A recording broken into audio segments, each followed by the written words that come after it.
کیا آپ کا کوئی کانٹریکٹ تھا اپنے بنانے والے کے ساتھ کہ آپ کو بھارت میں پیدا کریں؟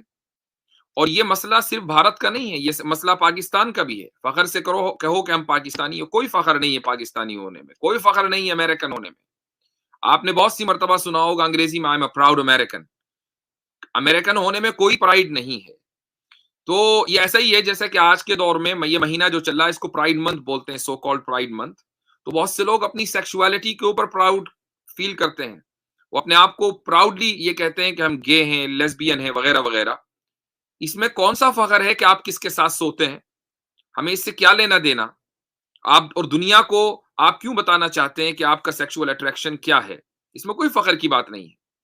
تو ایسے ہی کسی ملک سے اگر آپ کا انتساب ہے اور آپ وہاں لکیلی پیدا ہو گئے، بغیر کسی شرط کے پیدا ہو گئے، بغیر کسی خواہش کے پیدا ہو گئے، تو اس میں آپ کا کون سا کمال ہے؟ آپ نے کتنے تیر مار لیے؟ تو دنیا میں آپ کسی بھی جگہ پیدا ہو جائیں، کوئی فخر نہیں ہے، چونکہ یہ آپ کا کوئی اچیومنٹ نہیں ہے. آپ کا اچیومنٹ یہ ہے کہ جو آپ نے تعلیم حاصل کی ہے، جو آپ نے دنیا کو دیا ہے، آپ کا دنیا کی ترقی اور دنیا کی فلاح و بہبود میں جو کنٹریبیوشن ہے، وہ آپ کا فخر اور آپ کا اچیومنٹ ہو سکتا ہے. لیکن کسی ملک میں مثلا انڈیا یا پاکستان یا بنگلہ دیش میں پیدا ہونا آپ کا کون سا اچیومنٹ ہے بھائی؟ کس بات پر فخر ہے؟ تو یہ جو نیشنلزم کا کیڑا ہے اس کو بھی نکالیے، اور کاسٹسزم کا جو کیڑا ہے اس کو بھی نکالیے. تو کاسٹسزم اور نیشنلزم ہم ان دونوں چیزوں کو ایک پلڑے میں رکھتے ہیں، جبکہ ہم اپنے ہندو بھائیوں کو یہ دیکھتے ہیں کہ وہ کاسٹسزم کو پریکٹس کرتے ہیں، اگرچہ آ کر اس کی مذمت کرتے ہیں پبلک میں، اس کو کنڈیم ضرور کریں گے لیکن پریکٹس بھی خوب کریں گے. اور نیشنلزم کی کو پریکٹس بھی کریں گے اور کنڈیم بھی نہیں کریں گے. ہم ان دونوں چیزوں کو ایک پلڑے میں رکھ کر کنڈیم کرتے ہیں. یہ اصل میں فرق ہے ہماری اور آپ کی مورالٹی کے درمیان. میں آگے بڑھنے سے پہلے بیک اسٹیج پر ہمارے عاصم بھائی موجود ہیں، عاصم افتخار صاحب، آپ کو خوش آمدید کہتا ہوں. اہلا وسہلا، السلام علیکم ورحمۃ اللہ وبرکاتہ. وعلیکم السلام ورحمۃ اللہ. جزاک اللہ مصعب. کیسے ہیں؟ خیریت سے ہیں آپ؟ الحمدللہ، دعائیں ہیں، ماشاء جی اللہ. مصعب. جی میں تھوڑا سا یہ بھی بتا دوں، جو حدیث اس وقت سامنے رکھی ہے اس کا میں کوئکلی ترجمہ کر دوں تاکہ لوگوں کو پتہ چل جائے کہ اسلام میں کاسٹ سسٹم یا اس کی جو قبائلی عصبیت ہے اس کی کوئی اہمیت نہیں ہے. ابھی ایک صاحب نے ابن خلدون کے حوالے سے کامنٹ کیا ہے، میں انشاءاللہ اس کے اوپر گفتگو کرنے والا ہوں چند منٹوں میں. ایک حدیث ہے، رسول اکرم صلی اللہ علیہ وسلم یہ فرماتے ہیں، من ادعا دعوى الجاہلیہ فإنہ من جسا جہنم، کہ جو شخص، اور یہ ترمذی کی روایت ہے اور صحیح حدیث ہے، کہ جو شخص جاہلیت کا دعویٰ کرے، یعنی اس دعوے کو ہی کہ میں فلاں قبیلے کا ہوں لہٰذا میں افضل ہوں، یا میں فلاں ٹرائب اور فلاں ملک کا ہوں، یا میں فلاں کاسٹ کا ہوں، اس دعوے کو ہی رسول اکرم صلی اللہ علیہ وسلم نے جاہلیت کے اوپر مبنی دعویٰ قرار دیا ہے. یہ دعویٰ ہی اپنے اندر انٹرینسیکلی بیڈ ہے، انٹرینسیکلی ایول ہے. فَإِنَّهُ مِن جُسَا جہنم، جو آدمی ایسا دعویٰ کرے وہ جہنم کا ایندھن. تو ایک آدمی نے کہا کہ یا رسول اللہ، اگرچہ وہ روزے رکھے، اگرچہ وہ نماز پڑھے، وَإِن صَامَ وَإِن صَلَّى وَصَامَ، تب بھی وہ جہنم میں جائے گا اس جاہلیت پر مبنی دعوے کی وجہ سے. تو آپ نے فرمایا وَإِن صَلَّى وَصَامَ، کہ اگرچہ وہ نماز پڑھے اور وہ روزہ رکھے تب بھی اس کا ٹھکانہ جہنم ہے، اور اپنی سزا وہ پوری کر کے پھر آگے جائے گا. وہ اللہ کی اوپر ہے کہ اس کو سزا کتنی ملنی ہے، بہرحال وہ مومن بھی ہے. فَادْعُوا بِدَعْوَى اللَّهِ الَّذِي سَمَّاكُمُ الْمُسْلِمِينَ الْمُؤْمِنِينَ عِبَادَ اللَّهِ. تو تمہیں اگر کوئی دعویٰ کرنا ہی ہے تو وہ دعویٰ کرو جو اللہ نے تمہارے تعلق سے کیا ہے، وہ نام رکھو جو اللہ نے تمہارا رکھا ہے. اور وہ نام کیا ہے؟ مسلم، مؤمن، اللہ کا بندہ. مسلم کے معنی ہے سبمٹ کرنے والا، مومن کے معنی ہے ایمان قائم کرنے والا، ایمان لانے والا. عباد اللہ یعنی ہماری جو آئیڈینٹی ہے، ہماری جو ریکگنیشن ہے، وہ یہ ہے کہ ہم اپنے بنانے والے کی بندگی کرتے ہیں. ہماری آئیڈینٹی یہ نہیں ہے کہ ہم کس ملک میں بستے ہیں اور کس قبیلے سے تعلق رکھتے ہیں. ہماری آئیڈینٹی یہ نہیں ہونی چاہیے، اور خصوصاً اس وقت جب کہ آئیڈینٹی کے ساتھ فخر جڑ جائے. ایسی آئیڈینٹی کو اسلام نے منع قرار دیا ہے. ہاں، اگر آپ اپنے قبیلے کا نام اپنے نام سے جوڑنا چاہتے ہیں، اپنے ملک کا نام اپنے نام سے جوڑنا چاہتے ہیں، اپنے علاقے کا نام اپنے نام سے جوڑنا چاہتے ہیں، تو یہ آپ کی صرف ایک بغیر کسی فخر کے آئیڈینٹی ہو سکتی ہے. قرآن کریم نے اسی کو کہا ہے کہ وَجَعَلْنَاكُمْ شُعُوبًا وَقَبَائِلَ لِتَعَارَفُوا، کہ ہم نے تمہیں شعوب یعنی قوموں میں اور قبیلوں کے اندر تقسیم کر دیا تاکہ تم ایک دوسرے کو پہچان سکو. مقصد صرف پہچاننا ہے، مثلا ایک آدمی کا نام اگر عبداللہ ہے تو عبداللہ بہت سارے ہیں دنیا کے اندر. اگر آپ یہ کہیں کہ نہیں وہ عبداللہ جو انڈیا میں مثلا یو پی میں رہتا ہے اور یو پی کے اندر پھر رہنے والے بہت سارے عبداللہ ہیں, نہیں وہ عبداللہ جو یو پی کے کانپور کے فلاں محلے میں رہتا ہے. اب ٹھیک ہے, یہ اس کا کانپور کے فلاں محلے میں رہنا یا مثلا لکھنؤ کے فلاں علاقے میں رہنا, یہ اس کے لیے کوئی فخر کی بات نہیں ہے, یہ اس کی آئیڈینٹی, آپ نے اس کو آئیڈینٹیفائی کر دیا کہ ہم اس عبداللہ کی بات کر رہے ہیں, یہاں تک تو ٹھیک ہے. لیکن اگر وہ عبداللہ اپنے آپ کو فخریہ کہنے لگے کہ چونکہ میں لکھنؤ کے فلاں محلے میں رہتا ہوں لہٰذا میں دنیا کا سب سے بہتر آدمی ہوں, تو اس کو بے وقوفی کہا جائے گا. ایک اور حدیث ہے,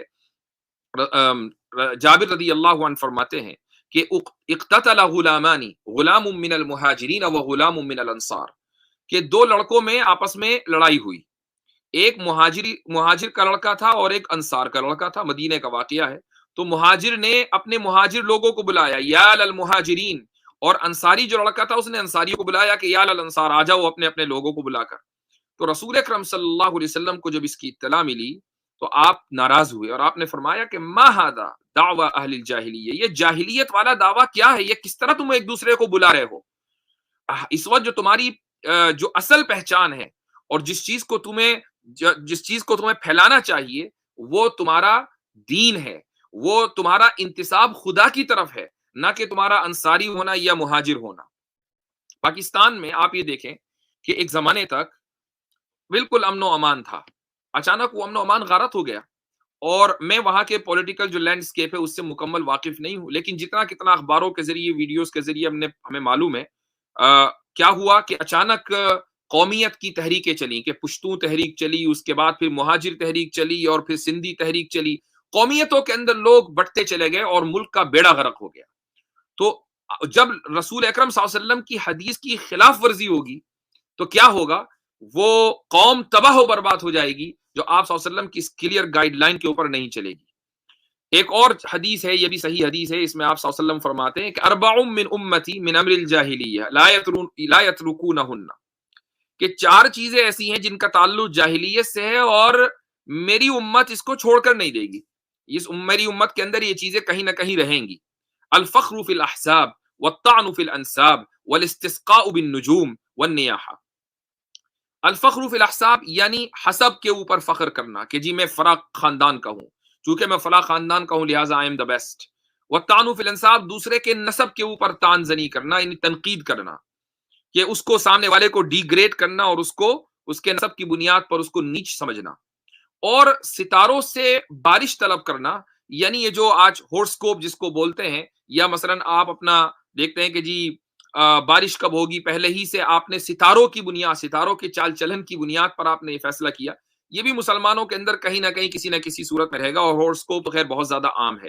والنیاحہ, اور نیاحہ کہتے ہیں جان بوجھ کر زبردستی رونا, آ نہیں رہا ہے لیکن کسی میت کے اوپر رونا.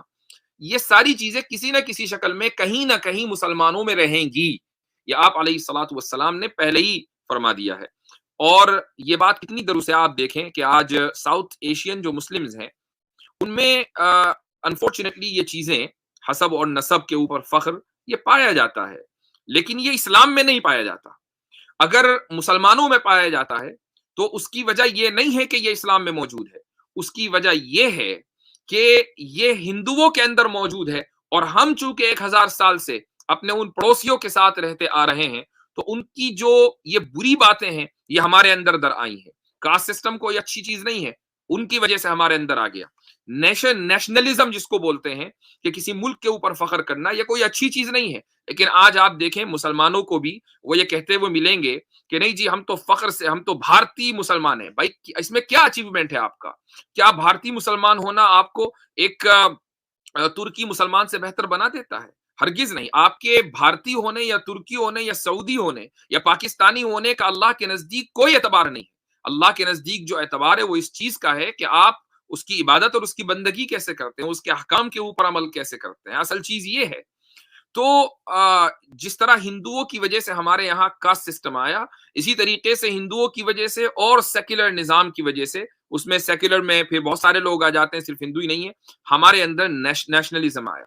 اور یہ ایک بہت بڑی بیماری ہے, اور اس بیماری کا علاج اسی وقت ممکن ہے جبکہ ہم لوگوں کے درمیان اویئرنیس پیدا کریں. ایک لاسٹ پوائنٹ ہے اور اس کے بعد پھر میں عاصم بھائی کی طرف چلوں گا. وہ یہ ہے کہ ایک حدیث ہے اور اس حدیث کو جو لوگ بھی اسلام کے اوپر حملہ کرتے ہیں کاسٹ سسٹم کو لے کر، وہ اس حدیث کو ضرور پیش کرتے ہیں، اور وہ حدیث ہے الائمۃ من قریش. رسول اکرم صلی اللہ علیہ وسلم کا ارشاد ہے کہ جو لیڈرز ہیں وہ قریش میں سے ہوں گے، الائمۃ من قریش. اور یہ حدیث دراصل اس وقت پبلک نالج میں آئی عام طور سے. ایسا نہیں کہ پہلے سے لوگوں کو پتا نہیں تھا، لوگوں کو پتا تھا، لیکن تواتر اس وقت قائم ہوا. یہ حدیث متواتر اس وقت بنی جبکہ رسول اکرم صلی اللہ علیہ وسلم کی وفات کے بعد سقیفہ بنو ساعدہ میں ایک جگہ ہے، ایک چھوٹا سا باغیچہ ہے، اور آج بھی اگر آپ مسجد نبوی جائیں تو مسجد نبوی میں قبلے کی دیوار کے پیچھے دائیں طرف آپ دیکھیں گے وہ سقیفہ ابھی موجود ہے. وہاں پر انصار کا اجتماع ہوا اور انہوں نے یہ طے کیا کہ بھئی مہاجر اپنا ایک خلیفہ بنا لیں اور انصار کا ایک اپنا خلیفہ ہو. ایک نیام میں دو تلواریں کبھی نہیں چل سکتی. ایک ریاست کا دو صدر کبھی نہیں ہو سکتے. ایک نظام کے دو چلانے والے کبھی نہیں ہو سکتے. یہ ممکن نہیں ہے. وہ نظام فوراً کلیپس کر جائے گا. جب حضرت ابوبکر اور عمر رضی اللہ عنہما کو یہ پتا چلا کہ اس طرح کی میٹنگ ہو رہی ہے تو یہ حضرات وہاں گئے اور وہاں جا کر گفتگو ہوئی، اور ایک لمبا واقعہ ہے.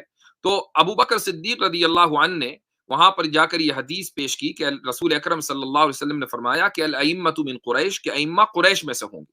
اور جو انصار تھے انہوں نے اس حدیث کو تسلیم کیا، اور یہی وجہ ہے کہ ان سب نے اسی موقع پر حضرت ابوبکر صدیق رضی اللہ عنہ کے ہاتھ پر بیعت کی.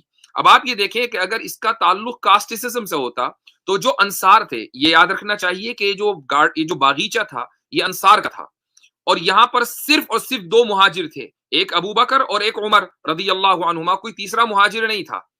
لیکن ایک مہاجر، اور اب ابوبکر رضی اللہ عنہ کے ہاتھ پر بیعت ہو رہی ہے، بیعت کرنے والا کون؟ عمر رضی اللہ عنہ، صرف اکیلے مہاجر. باقی جتنے بھی ہیں وہ 100 ہیں، 200 ہیں، وہ سب کے سب انصار ہیں، اور انہوں نے پہلے ابوبکر صدیق رضی اللہ عنہ کے ہاتھ پر بیعت کی. باقی پھر لوگوں نے دوسرے مہاجرین نے بعد میں بیعت کی، انصار نے پہلے کی. تو اگر اس حدیث کا تعلق کاسٹسزم سے ہوتا تو انصار یہ کہتے کہ بھئی یہ کیا بات ہوئی؟ کیوں صرف لیڈرشپ قریش کے پاس رہے گی؟ کیا قریش افضل ہے؟ کیا ہمارا ایمان اللہ کے نزدیک قابل قبول نہیں ہے؟ انہوں نے ایسا کوئی اعتراض نہیں کیا. لیکن یہاں سوال یہ ہوتا ہے کہ یہ امامت یا لیڈرشپ کو قریش میں ہی خاص کرنے کی حکمت کیا ہے؟ کیا وجہ ہے کہ ائمہ یا لیڈرز صرف قریش میں سے آئیں گے؟ اس کا جو جواب ہے وہ ہمیں ابن خلدون دیتے ہیں. ابن خلدون ایک بہت مشہور مفکر اور ہسٹورین گزرے ہیں. ان کی تاریخ بھی ہے اور اس تاریخ کا مقدمہ بھی ہے.